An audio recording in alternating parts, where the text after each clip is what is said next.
It's remarkable when you consider how much the world has changed since I recorded my last video for a Switchpoint event back in March. Now, the world has been changed by COVID-19. The latest numbers are something like 10.7 million people infected and over 500,000 deaths. And that's not the total or true cost, because there's a knock-on impact that is killing many more people, that is having a much more significant effect across communities, particularly the poorest and most vulnerable across the world.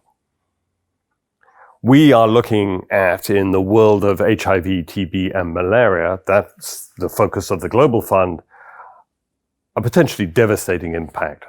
We could see gains we have worked so hard to make over many years reversed in a single year.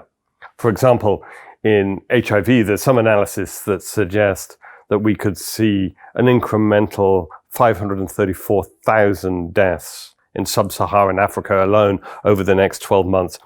That would put us back to an annual death toll we haven't seen since 2008.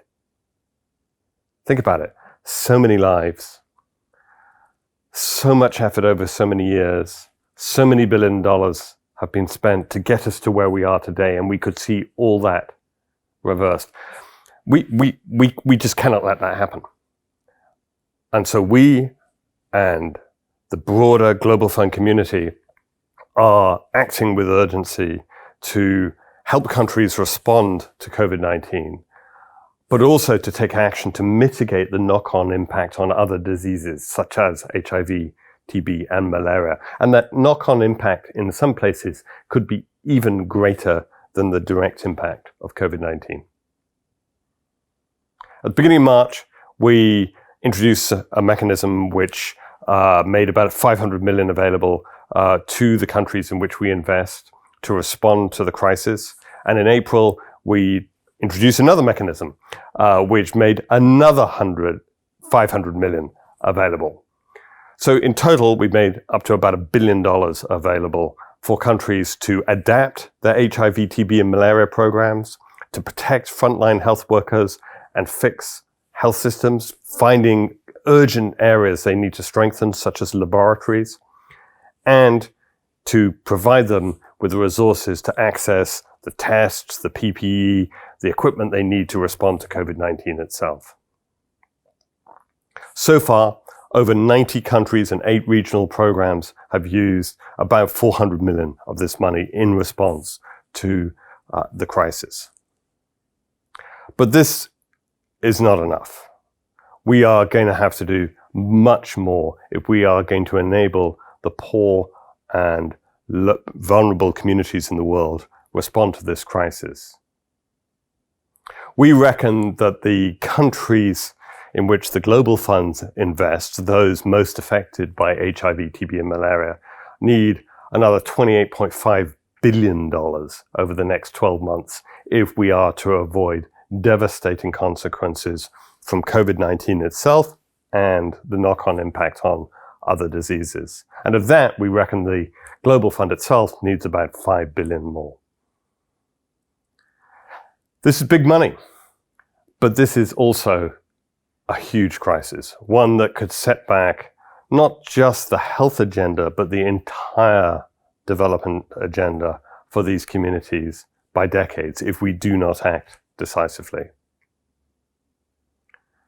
So when we talk about building the future we want or building back better, we need to first grasp the stark reality of what we are facing. This is a crisis which requires decisive action at scale by partners acting together. As we say, we must unite to fight, and we must unite to fight with passion, resources, and determination, because this isn't going to be easy. We don't have all the tools at the moment. We don't have a vaccine. We don't have effective therapeutics.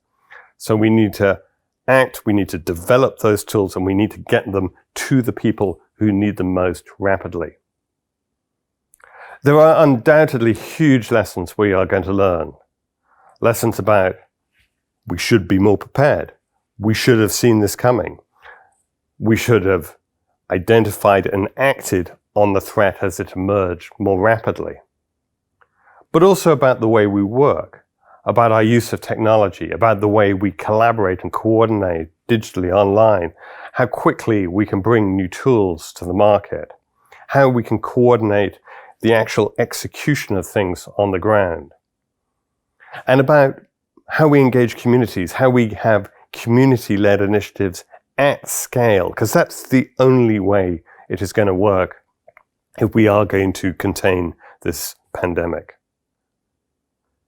The Global Fund was created in response to the last big pandemic to affect humanity, HIV/AIDS. The Global Fund played a huge role in making antiretroviral treatment available at a high quality and at an affordable price, free because we paid for it, to those who needed it most. We also played a huge role in enabling communities to take leadership around how to protect themselves and their communities.